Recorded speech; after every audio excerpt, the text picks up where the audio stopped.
Well, hello, everybody. Becky Raney here. It's been a while since I've been live on Facebook, and so I wanted to come to you today because I just did this great training and I wanted to share with you some of the really valuable tips on how to dominate network marketing. And, it's always our dream to be able to be out there, be big, and to really make a huge difference in network marketing for others, being of service to others, and we get all messed up in our mind, right? We get all messed up in and all these things that we want to do and accomplish, and we make all these excuses and stuff. So I really loved the dominant verbiage that we learned today, and so I'm going to go ahead and share my screen here real quick, and let's see if we can make this happen here. And I hope we can see it really well. So is it working? Yay, we've got it working. Okay, so to dominate, when we're looking at, it's like a play screen, I think. We're like in a play when we're doing, how many of you guys actually were in a play in high school or maybe in the community or skits as little kids growing up that you took apart and you were playing a movie, and or playing house or whatever. And you all took on a role and pretended to be something that maybe was make believe or something that was fake, or maybe it was real, a dictation of something that's real. And I've often thought about when I'm doing network marketing, it's like, who is this person doing this job? Who is actually at control here? And really, if we really think about it and focus on our mindset of how we want to dominate and make a huge difference and impact, we really have to focus on the screen and what's really happening. And so when we're looking at domination, when you're dominating the world, what is your part? Like, what does that look like to you? Um, what is your role? How do you show up? How are you dressing the part to make that happen? And that makes a huge difference. Like I've been going through and vetting a lot of people on social media. I go through their profiles and I look at what people are posting. I look at their friends, who they're connecting with. And it really does actually make a huge difference to me if this is a person I want to work with or not. And I'm sure they're doing that to me as well, or to you as well. So, how do you want to show up? What is the part you're playing in your life? And is it who you want to be? And you get the opportunity to write your own movie script. I remember talking about to a girlfriend who had lost her husband. And when she lost her husband, she was talking to me about how things are so terrible, and yeah, rightfully so. You go through a lot of emotions when that happens. And I had just done a motivational class, and this is why you want to have a keep doing um, mindset and personal development, so that when things come up like this, you have a really fresh way of inspiring someone else. And I asked her, I said, what would it be like if you could write a whole new chapter in your book? Or what would it be like if you can write a whole new part in a play? And you can make it up and design it any way you want to, and it will come true if you play that part. And so I'm asking you to take a look at yourself right now and to see what part are you playing in the movie that you're in, and you can choose any part you want. So don't feel like this has been sentenced to you or anything like that. It's just a really good analogy to sit there and look at how you show up and what can happen in your life in the play, right? So the first and when we break down the word dominant, like I love this word, it's just so great. When you break it down, to dominate the whole process that you're doing, is you want to do more. Like, I see so many people sitting around just doing nothing and they expect to have more. Like, how can you actually really experience yourself when you're doing nothing, you know, and you expect more to be happening for you in your life? So you want to actually look at where you're going, what's happening, where places are that you're actually putting together as you're playing this part. So, what areas do you know you have not tapped into yet? Is there ever going to be an easier way to tap into now than working on you and seeing what those areas can be? It's like when we planned our trip to India, we first got the flight to go to India. Like we picked out these days and we didn't know what was going to happen in between these days. Then we planned out all the places we're going to go. And then we decided what was going to be the easiest pathway to get there. And then we started buying our plane tickets to those different sections. But if I didn't do that, I would never have gone. I mean, it's just as simple as that. So if you're not actually doing the action to be able to help you move forward, then you're not going to be able to dominate, right? And so when you go through and look at even how you spend your day, like even if you're going to plan out your day as daily habits and stuff, how are you going to dominate today? Can you take focus and action and making today the most powerful day that you can have? Like when I hear the word dominant or dominate, I think of dynamite. Like, I think of really just taking it on and blowing it up and really be in action, right? And why not? Or are you going to, well, maybe some days you might need to take a little bit of rest, but a true leader is not going to sit back and rest. And the other thing I want to share with you on this is that maybe sometimes, if this is the direction that you want to go and you passionately believe it, you can see that this path is actually going to take you places and make it happen. Don't let the naysayers hold you back. Don't let anybody else and their small limitations of their life or how they want to live be dominating you on the directions that you want to go. Please don't. You really want to powerfully just know what it is, and if you're gonna dominate your intentions, then you should be able to have that intention speak it out to those who are holding you back.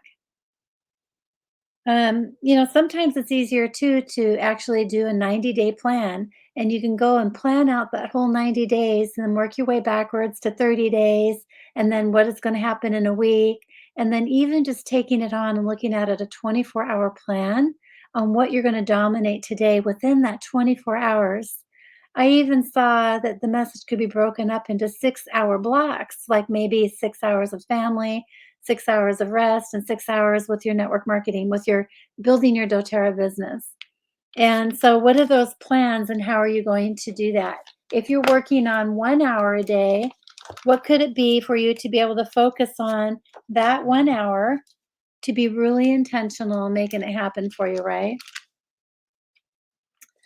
So, become the leader that you want to follow. Like, if you want to go places and do more things, then what are the leaders that you see in your network and your upline or, that you admire out there in the world?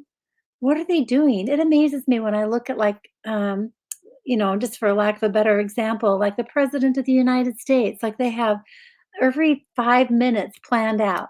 Like, it's all planned, and the next they're gonna be taking pictures with this basketball group, or next they're gonna be flying over here to this place and doing this speech, or next they're gonna go over here and doing that. So what does your day look like? And if you wanna know what my day I would love every minute of the day just be impactful with conversations with people and meeting people and doing so many things.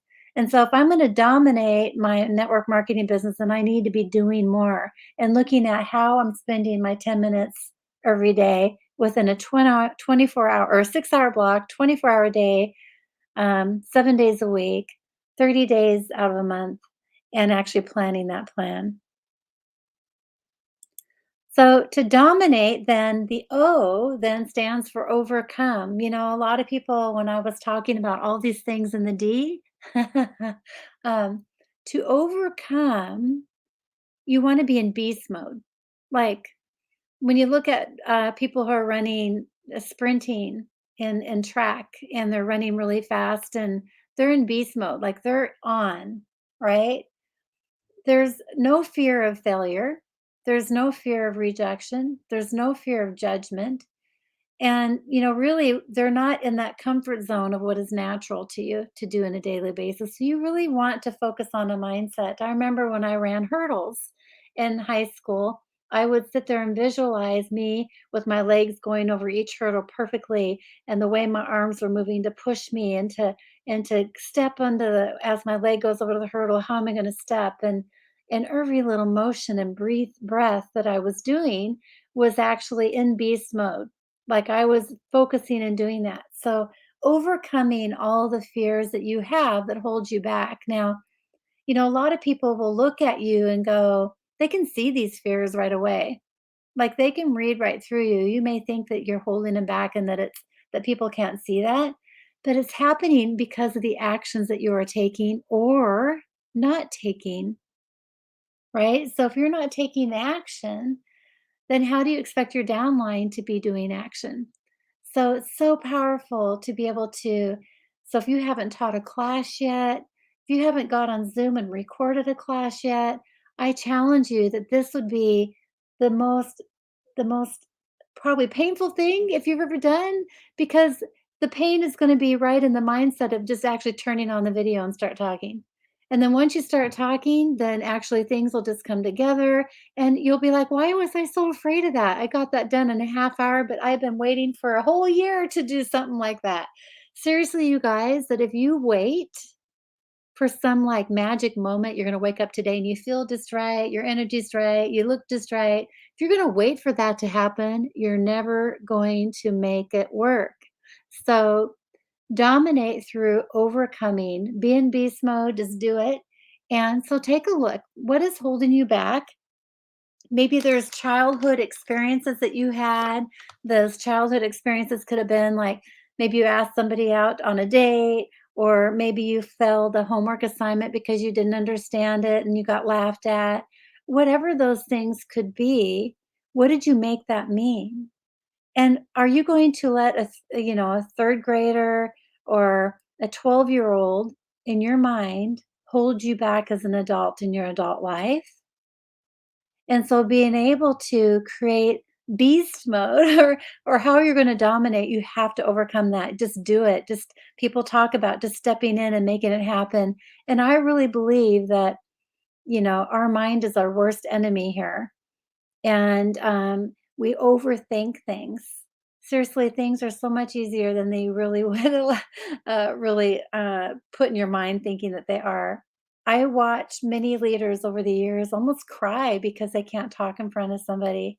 And the fear of speaking in front of other people, I get that. That's like people would rather die.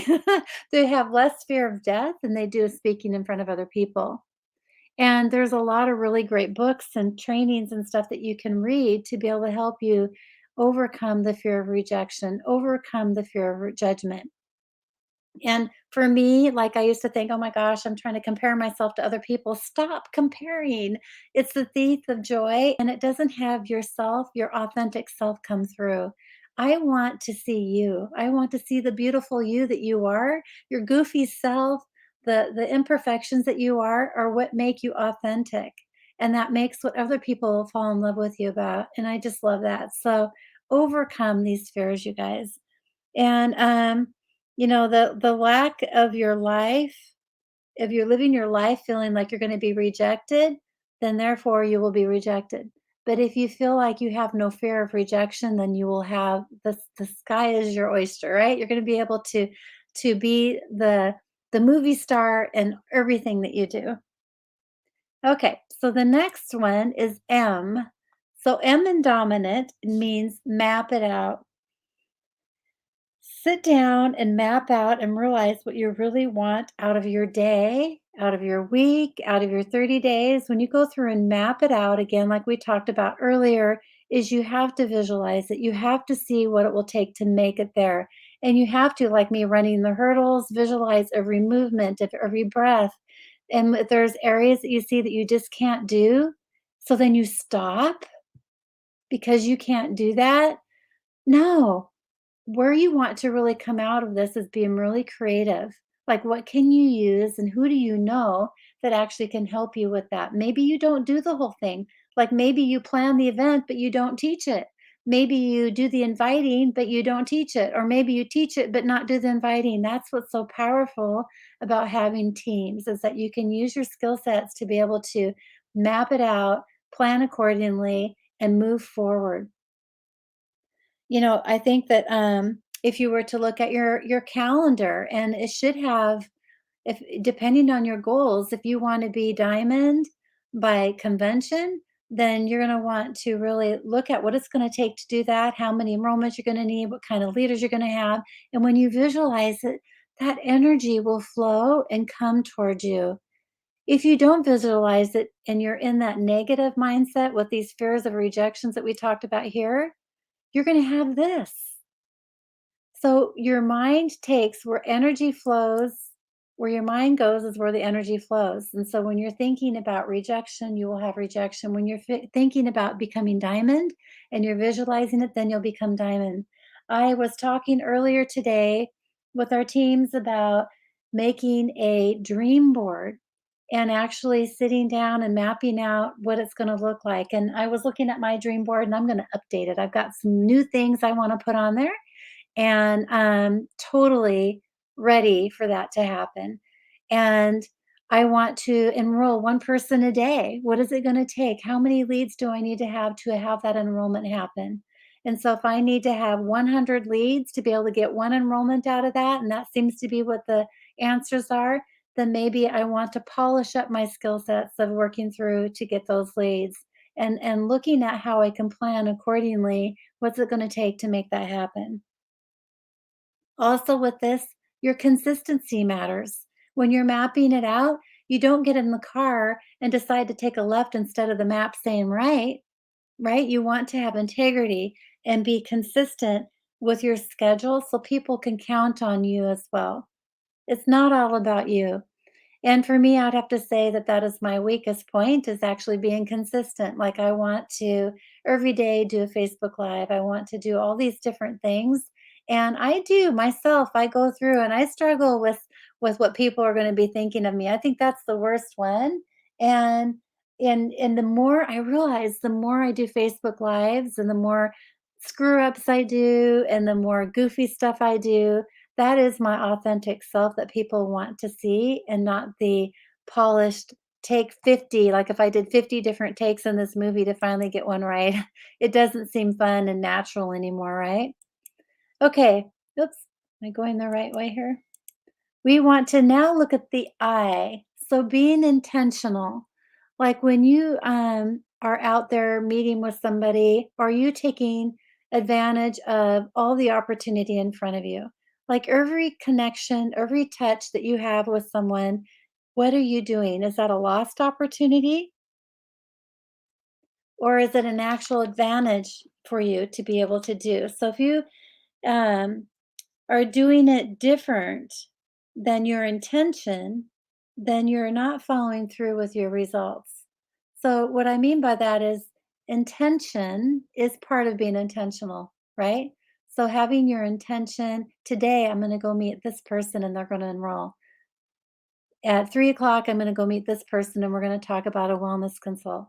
At 5 o'clock, we're going to do this. And so, having your intentions set, you can be then focused on intentionality when you're doing these goals in this thing. Um, you're going to dominate them because you've gone through and you've mapped it out and you're organizing yourself throughout that, right? So I really love this word being intentional. I also kind of would like to say part of the word intentionality is focused on like being integrous, would be another word for the I, is being doing what you said you would do, even though others didn't hear you say that or you didn't say it to them, but they expect it otherwise. And so if people are having an expectation of you, like showing up on time, being able to teach a class, like if you have 50 downline members on you and you're not teaching classes, then they won't be teaching classes. So recognizing that the integrity of what you're doing is really where the fun is. If you make it significant and no fun, then it becomes no fun. But start to enjoy the process and having intentionality around it instead of significance. I think that's really great. Okay, so N is No excuses, you guys. Oh my gosh. I remember doing a training a long time ago about um, being unreasonable. We have so many reasons why we don't do things. Oh, I can't do that because I don't have enough money, or I can't do that because I don't have this, or I can't do that because whatever it is. And all those excuses that we have are exhausting to everybody else. And when you hold yourself back, you're holding out to a different level of accountability, right? You're holding yourself to a different level of energy.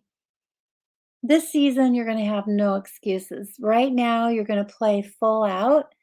And that's part of the exercise. It's part of like, um, being an actor, you go through and you practice and you read the scripts over and over and over and over again so that it sounds natural, so that it feels natural, so that you can act the part naturally.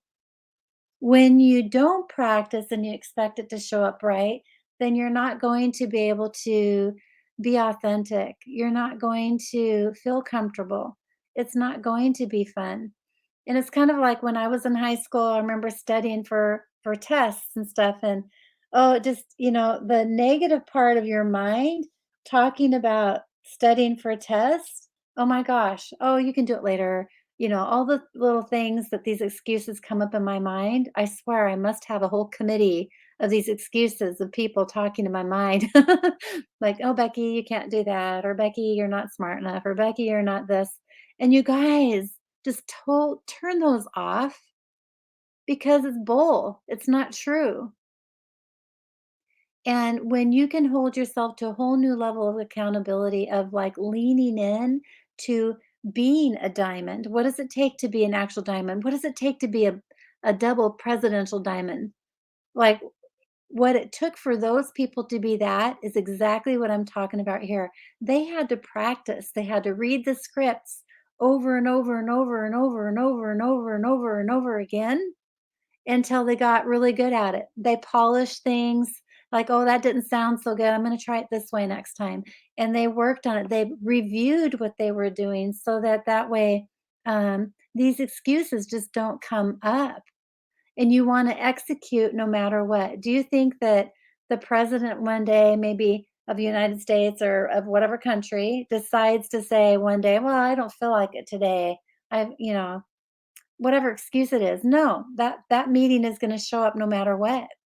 And so, are you willing to play at a level of a presidential diamond? Are you willing to play what it takes to be the level of even executive, right? So, what does that look like as you're leveling yourself up? What kind of energy do they need to have? What kind of, or do they have that you need to have? And so, I say that, and I've heard other leaders talk about that, is that when you start acting, when they say, act, take one, and you start talking, you really lean into it and it becomes so much easier and you're not holding yourself back. Okay, A stands for accountability. Accountability. This is where you need to be humble to yourself. And accountability is not where you want to be in your life and your business, but it's where you know that you want to work on to move through.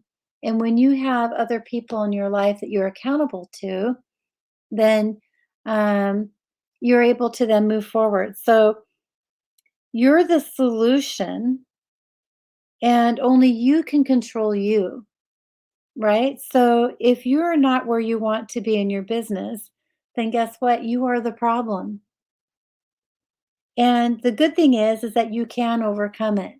And you can overcome it by being authentic to yourself and seeing what noise is going on in your head, what excuses that you are talking about, and doing some self development to work through those and be accountable. So if you have somebody that you're accountable to, then you want to be aligned to what their goals are as well.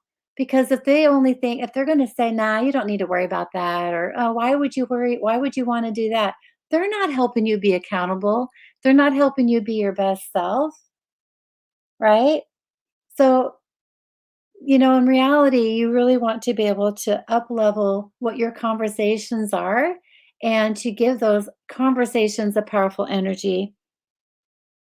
I had done a seminar a long time ago at a women's group where they talked about the different energy levels of a mindset of a leader. And when you're leveling at sewage, which is the bottom level, you're negative, you're always complaining about stuff, and you really are a drain on other people. When you start, looking at the excuses, and maybe stepping through them, then you have a level of playing that you're doing, that you're willing to step out on the stage and make happen, right? But if you're not doing that and you imagine what level the president has to operate on as far as integrity. So it's really interesting when you go through and look at how do you set up yourself as an accountability? What structures can you put in place? Of course, we have things like the calendar. You can put your schedules down on the calendar. I like to do a daily habits sheet where I have all the things that I want to account for in a given day, and that's my accountability sheet. I can be accountable to an accountability partner where we talk to each other every day just for 5 minutes or text that person what you want to accomplish in the day. And then at the end of the day, you text them and say, um, what you got accomplished and what you didn't get accomplished. Now, if you find yourself not completing those things in a day, then what level are you really playing at? You need to have a come to Jesus conversation with yourself really and talk about what is that that's really stopping you. And it's not bad or wrong. It's just the habits that you've created and formed over time. And I know myself that I have a lot of habits that I want to work on and change. And we all do. So there's nothing wrong or bad. It's just really recognizing where that is so that you can move through that and make that happen. So that is where we were talking about the dream board earlier, talking about those habits that we're forming. If you looked at your dream board, doing this accountability step would be so much easier. Okay, so the next step here, we're talking about dominant with the T. In the T, it's all about time management. Again, your time skill set shows the level of leader that you are. What excuses do you have for what you do in a day? Like, we all have a 24-hour day ahead of us, right? And I've often said, oh my gosh, where did the day go? Or how could it be already this day today? Where did the time go all year? And you're not being accountable. You're not being, road mapping it out. And it's just really incredible how you can move through the day and hope and pray that things will come together for you. You guys, it's not. If you are not up leveling your habits and you're only listening to your excuses, oh my gosh. Yeah, so that is really powerful to know, right? The really good thing is that you can take a look at that. And if you're looking for an accountability partner, reach up to your upline, reach to your sidelines, cross lines, whatever, and really make that happen. Okay, so for the last and dominant is the E, execution. Oh my gosh, nothing happens without moving forward. Nothing happens without you putting yourself, like when this little picture of the movie set where they say take one and the camera's rolling, right? And everybody's watching you. Like when you're posting stuff on social media and stuff, everybody's watching you. So, what is your to-do list? And are you doing your things on your do list? And how are you doing them? And are you evaluating your successes or not? Is it affecting your bottom line what you're doing on a day-to-day basis? Like sometimes people, I can look out in my yard and go, well, I haven't weeded my yard today. But maybe today weeding my yard is not going to help me get to my goals by the end of the month. I have some um, big fat hairy goals, BFAGs is what they call them, what you want to accomplish in a day and when a week and in a month. Is mowing the lawn going to be something that's going to get you there? Or what? So where's your priorities and how can you then execute having other people support you? Maybe other family members can mow the lawn and they can see that you're really up to something big. So let me see here. Are there any other things I wanted to talk about? Um, The biggest thing here is that we really want to just go ahead and be consistent. The consistency that you have on a day-to-day basis, your downline, your upline, everybody is counting on that. So don't let them down, because if you do, you're actually letting yourself down. And that is something that um, just starts that spiral down effect of your confidence and all the little things that you say in your head that stop you from doing stuff. So, momentum is really the key to success. Just start leaning forward, start doing those classes, start picking up the phone and inviting people, do those Facebook Lives, and do it messy. Because messy is better than not at all. Because what happens really truly when you don't do nothing, I feel, in my honest opinion, is that you're actually going backwards. Because what happens is if you're staying here, like this is ground zero, right? And if you start doing something, then you're moving a little bit forward. But if you don't do something, then the negativity and all those naysaying things go on in your mind. And I feel that that is actually moving backwards. And your downline is expecting more from you. They want to know how to sign up somebody. And if you don't know how to do that, then you figure it out, you execute and figure it out. I would much rather work with people who are willing to figure it out instead of waiting for the day for it to happen for them. And everybody, there's the world is so full of so many people who are just waiting for it to happen for them. And if you think about it, everybody's doing their own thing. Everybody's only concerned about their own life, really, when you come down to the base form of it. And being able to lift your head up high and to start executing all the things that you're doing, being in action, being consistent. There was a question asked too, is like, how do you stop yourself from being discouraged? Well, just be in action. Because if you're discouraged, you're sitting around thinking too much. You're too much worried about what other people are thinking of you. And if you're in action doing your tasks on your goals and your roadmap that you planned out for the day or for the week or for the month, then you're in action, and things then won't be discouraging because there'll be things happening. And even if you had nobody sign up for a month or nobody sign up for 6 months, um, look at and honestly look at what you've been doing and know that you've been probably going backwards. So the good thing is you can change that and start today. And I just look so much forward to your successes and what you have as far as your goals. And, I would love to set up a accountability partnership with you, or I'd love to set up a mentorship program with you so we can meet once a week and to help you reach those goals. Because we all have blind spots. We all have areas in our life that we do something that we don't realize we're doing that's holding us back because you've ingrained those mindsets your whole life. And remember, you don't want to be that 12-year-old that got turned down when they asked somebody out for a date or asking for some help doing something, some homework, and they said no and laughed at you, or whatever those things are. And don't be that person anymore. It's in the past, and we have only the future to look forward to. So, all in on oils, everybody. So glad to be here with you. Please click on like, share this post if you liked it. And I look forward to all the things that are happening for you. So, take care. God bless. Thank you so much.